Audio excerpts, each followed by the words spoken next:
जी के मंत्री से बाराती की संख्या पूछी जा रही है, मगर आप लोगों को हमें बता दें कि बाराती की सही संख्या बता पाना कठिन ही नहीं असंभव है, क्योंकि यह विवाह अखिल ब्रह्मांड नायक श्री राम जी का विवाह है। ये विवाह अगुण अखंड अनंत अनादि का विवाह है। ये विवाह अलौकिक सत्ता संपन्न उस परम प्रभु का विवाह है जिनके विषय में गोस्वामी जी लिखते हैं, शंभु विरांच विष्णु भगवाना उपजई जा सुवंश ते नाना। ये विवाह उस असीम अनंत महाप्रभु का विवाह है जिनके विषय में वेद भी कुछ कहने में असमर्थता प्रकट करता है। नेति नेति जेहि वेद निरूपा निजानंद निरूपा अनुपा। ये विवाह अविगत गोतीतम चरित पुनीतम महारहित कुंदा का विवाह है। इस विवाह में पृथ्वी के ही लोग नहीं बल्कि ऐसा कोई लोग या ब्रह्मांड नहीं बचा है जहाँ के ब्रह्मा विष्णु महेश सम्मिलित न हो।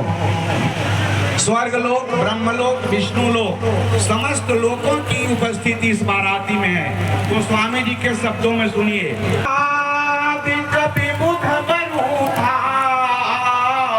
चढ़े विमान लाना जूठा प्रेम पुलक तन हृदय उठाऊ चले विलोकन राम बियाऊ। तो इस बारात में भी प्रवेश में चारों वेद अपने अपने वाहन पर अपनी अपनी पत्नियों के साथ झुंड के झुंड ब्रह्मा विष्णु महेश और सभी देवता अपने अपने पूरे साज और समाज के साथ उपस्थित हैं। उस बाराती की संख्या कौन बता सकता है। अयोध्या जी से बारात जो चली है उस बाराती के विषय में गोस्वामी जी कहते हैं, बनई न बरनत बनी बराता। अयोध्या जी से बारात में आए वाहनों का वर्णन करते हुए गोस्वामी जी लिखते हैं, वाहन अपर अनेक विधाना शिविका सुभग सुहासन जाना शावकरण अग्नित है होते ते तीन रथन सारथिन जोते। ये जल थलई चलई थलई की नाई तापन बूढ़ पे गय धिकाई चलय मत गज घंट विराजी मनव सुभग सावन धनराजी बेसर चले वस्तु भाई अग्नित भांति। सवारियों के इतने प्रकार थे कि गोस्वामी जी को अंततः लिखना पड़ा नाना जाति में जाहि बखाने। तो जहाँ गोस्वामी जी बाराती और बारात में प्रयुक्त वाहनों की संख्या का वर्णन करने में असमर्थता प्रकट कर रहे हैं तो कोई और उसका कैसे वर्णन कर सकता है। फिर भी हमारे मुनीब जी ने जो बाराती के आंकड़ा संज्ञान में दी है उस आंकड़ा के अनुमानित आंकड़े को आप लोग के समझ पेश कर रहा हूँ। जब बारात को प्रयाण तीन हो सूर्य नर विमान कड़ी देखत बहार है 30 कोटि है तुरंग 20 कोटि है मतंग पाल की 25 कोटि पैदल अपार है भार पहरेदार सब 7 कोटि देखियार 9 कोटि गौए 5 कोटि बाजीदार है 60 करोड़ गौरी कौशल की बारात जाने 9 करोड़ साहनी सवार है कोई श्री रामचंद्र जी के संग तो बारात है। चक्रवर्ती महाराज की सरकार की श्री महाराजों की महाराजों की। मंत्री जी महाराज आपकी बाराती की संख्या चाहे जितनी भी हो आप थोड़ी भी इसकी चिंता नहीं करें। यहाँ की जो व्यवस्था है वो हमारे मंत्री जी महाराज से सुना जाए। मंत्री जी महाराज मंत्री जी सुमन जी से बाराती की संख्या का वर्णन सुना। इन्होंने अपने मुनीम से प्राप्त अनुमानित आंकड़े को प्रभाकर कवि जी से रचना पत्र कराकर हम लोगों के समक्ष प्रस्तुत किया। मंत्री जी महाराज, आपकी कविता बहुत ही सुंदर है, अत्यंत ही प्रशंसनीय। आपकी बाराती की संख्या, जिस बाराती का दूल्हा स्वयं अखिल ब्रह्मांड नायक है, उनकी बाराती की सही संख्या आप कैसे बता सकते हैं? लेकिन करोड़ों अरबों खरबों की संख्या हमारी व्यवस्था को देश मात्र ही प्रभावित नहीं कर सकती। और आप जैसे ही बारात लेकर चले हैं, हमारे श्री जनक जी महाराज को जैसे संख्या में पता चला कि आप बारात लेकर के प्रस्थान कर चुके हैं, सूचना के पश्चात व्यवस्था बना रखी थी। जैसा कि रामचरितमानस में श्री तुलसीदास जी ने लिखा है, आवत जानी भानुकुल के तू सरितन जनक बंधाए उसे तू बीच बीच बरबास सुहाए सुरपुर सरिस संपदा छाए। सिर्फ विश्राम की उत्तम व्यवस्था हो सो बात नहीं, अच्छे से वस्त्र पहनने की व्यवस्था, सुंदर से सुंदर भोजन की व्यवस्था, ऐसा लगता था मानो कल्पतरुणी स्वयं व्यवस्था का साकार रूप धारण करके वहाँ प्रस्तुत है। क्योंकि बाराती के मन में जैसे ही किसी वस्तु की इच्छा होती है, वह वस्तु स्वच्छन में उपलब्ध हो जाती है। जैसा कि आसन शयन आसन शयन बरबसन सुहाए पावहि सब निज निज मन भाए। अच्छे अच्छे भोजन की व्यवस्था और बारातियों का यहाँ मिथिला में आना बारात लेकर के। अयोध्या में क्या भोजन है आप लोगों को शायद ज्ञात हो नहीं हो, मैं बता दूं। अयोध्या में क्या होता है? खाली बजरा और कुछ नहीं होता है अयोध्या में। तो अयोध्या वासी का भोजन क्या है? तो बजरा, और उसमें ही बजरे का लीट मोटा मोटा टिक कर अयोध्या वासी बना के पाते हैं। तो ऐसा भोजन, ऐसी व्यवस्था कभी बारातियों को मिला नहीं। क्यों? मिथिला का क्या भोजन है? बासमती, कनक, गिरवा, फूलमती, एक से एक सुगंधित चावल, सुगंधित चूड़ा और मिथिला का दही। तो ये सुंदर व्यवस्था लपालप सपासप बाराती लोग खींच रहे हैं। ऐसा सुंदर व्यवस्था, ऐसे सुंदर भोजन ये कहाँ अब तक मिला नहीं था। तो ये सब इनको कहाँ मिला? तो मिथिला में। नित्य नूतन, जो जिस समय इच्छा हो, जो सुबह में है वो शाम में नहीं, जो शाम में व्यवस्था है सुबह में नहीं। मतलब कि जिस बाराती के मन में जो इच्छा हो वस्तु दर्शन वहाँ उपलब्ध है, ऐसी व्यवस्था। तो इसका प्रभाव क्या पड़ता है? गोस्वामी जी लिखते हैं, नित्य नूतन सुख लखी अनुकूले सकल बराती मंदिर भूले। ये ऐसा व्यवस्था। तो प्रतिफल क्या होता है कि बाराती अपना घर द्वार भी भूल गए। इनको ये भी नहीं पता कि हमारे पीछे भी कोई है, बाल बच्चा परिवार है, अयोध्या मेरा घर है, सब भूल गए। अच्छी बात है, व्यवस्था ही मिथिला की ऐसी है कि इनको भूलना ही था। तो और ये इनकी जो ये बारातियों की बात हो गई। अब देखिए हमारे सभी देवतागण इस बारात में उपलब्ध है, अपनी अपनी सेवा, अपनी अपनी हाजिरी दे रहे हैं बारात में। इस बारात में हमारे अब ब्रह्मा जी के बात में सुनिए।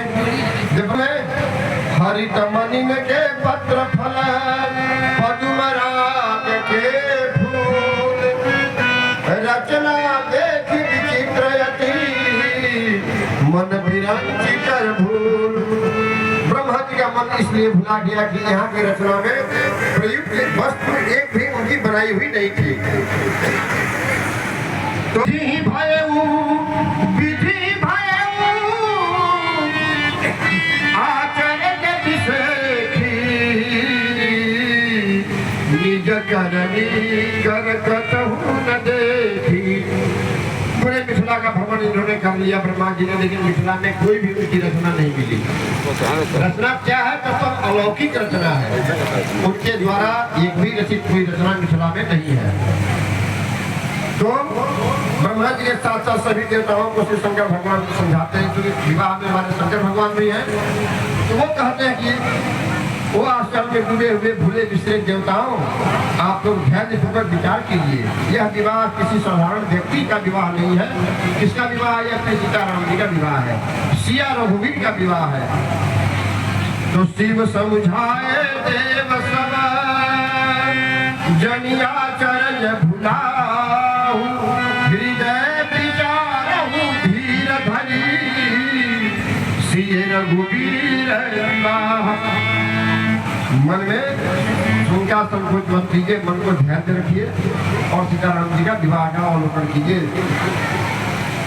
व्यवस्था ऐसी कि सभी बाराती तो भूल गए, जी को पता चला कि बारात जनवासे में आ गई है, तब श्री किशोर जी ने युधिष्ठिर जी का स्मरण किया। जान सिए बारात पुर आई, कछु निज महिमा प्रगट जनाई, हृदय सुमिरी सब सिद्धि बोलाई, भूप बहुरई करन पठाई, सिद्धि सब सिए आए सुकरी, गई जहाँ जनवास, लिए संपदा सकल सुख, सुरपुर भोग विलास। किशोर जी ने रिद्धि सिद्धि को स्मरण किया, रिद्धि सिद्धि प्रकट हो जाती है। हाथ जोड़कर खड़ी सरकार क्या आदेश है? तो किशोर जी ने कहा कि बारात दरवाजे में आ गई है, आप जाइए और बारातियों का और बढ़िया से स्वागत कीजिए। श्री किशोर जी का आदेश प्राप्त करके रिद्धि सिद्धि जनवासे आती है। जनवासे आई तो देखी कि दुल्हा सरकार यहाँ बैठे हुए हैं, चारों भाई, बारात सजी हुई है। रिद्धि सिद्धि तो आई थी बारातियों का और स्वागत करने के लिए, लेकिन दुल्हा से जब उनकी नजर मिली, दुल्हा पर उनकी जब नजर पड़ी तो उनका मन ही भुला गया, उनका मन अपने बस में नहीं रहा। वो एक अपलक फलक गिराए दुल्हा सरकार का दर्शन कर रही है। उनको यह ज्ञान ही नहीं रहा कि उनको किस कार्य के लिए यहाँ भेजा गया है। कुछ देर के बाद उनकी जब तंद्रा टूटती है तो उन्हें स्मरण हुआ कि अरे हम लोग तो आदेश था श्री किशोर जी का बारातियों का स्वागत करने के लिए, और यहाँ तो दुल्हा सरकार हम लोग का मन ही छीन लिए। तो मन अपने बस में नहीं है तो बारातियों का स्वागत क्या होगा? ऐसे भी ये है कि जब आपका मन अपने बस में नहीं हो तो आपसे कोई कार्य नहीं हो पाता है। आपका मन अपने बस में नहीं, आपके सामने से कोई निकल जाए आपको पता नहीं चलेगा। ये होते ही मन की स्थिति। तो वैसे ही इनके भी मन की स्थिति अपने बस में नहीं है। तो इन्होंने आपस में विचार किया कि दुल्हा सरकार तो हम लोग का मन छीन लिए, मन अपने बस में नहीं है, और कोई बाराती मांग देगा मालपुआ तो हम मालपुआ का पहाड़ खड़ा कर देंगे, कोई बाराती मांग दिया लड्डू तो हम लड्डू का पहाड़ खड़ा कर देंगे, और अगर कोई बाराती मांग दिया दही तो हम रत्नाकरें खोल देंगे। तो जितना जैसे साधु बाबा लोग दाढ़ी वाला लोग आया हुआ है, बड़का बड़का जटा बड़का बड़का दाढ़ी लेकर के, इस सब लोग वही रत्नाकर में उठ जुप करने लगेगा, सब कुछ डुबड़े उतरने लगेगा। तो ये सेवा में त्रुटि हो जाएगी, सेवा नहीं अच्छी होगी। तो इन्होंने विचार करके अपनी विचार किया कि चलिए हम अपनी असमर्थता श्री किशोर जी को निवेदन करते हैं। इन्होंने आकर श्री किशोर जी से अपनी असमर्थता व्यक्त की। इन्होंने कहा कि सरकार दुल्हा सरकार तो हम लोग का मन ही छीन लिए है, स्वागत कैसे हो पाएगा?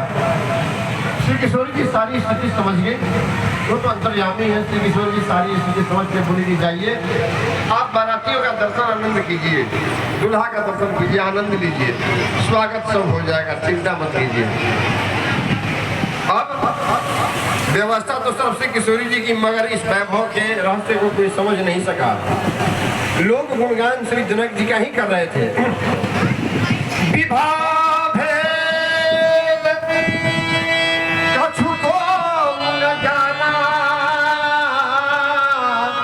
सकल जनक कर करही बखाना। जनक जी महाराज का ही सभी लोग बखान कर रहे हैं। गोस्वामी जी कहते हैं कि विवाह भेद को न जाना, इस भेद को रहस्य को कोई नहीं समझा, लेकिन हमारे दुल्हा सरकार तो सब समझ गए, इस व्यवस्था को तुरंत पहचान गए। श्री किशोर जी के द्वारा इस व्यवस्था के साथ संभाल को देखकर उनके हृदय में यह अपार हर्ष हुआ कि जिसकी पुष्टि गोस्वामी जी ने इस पंक्ति से की है। महिमा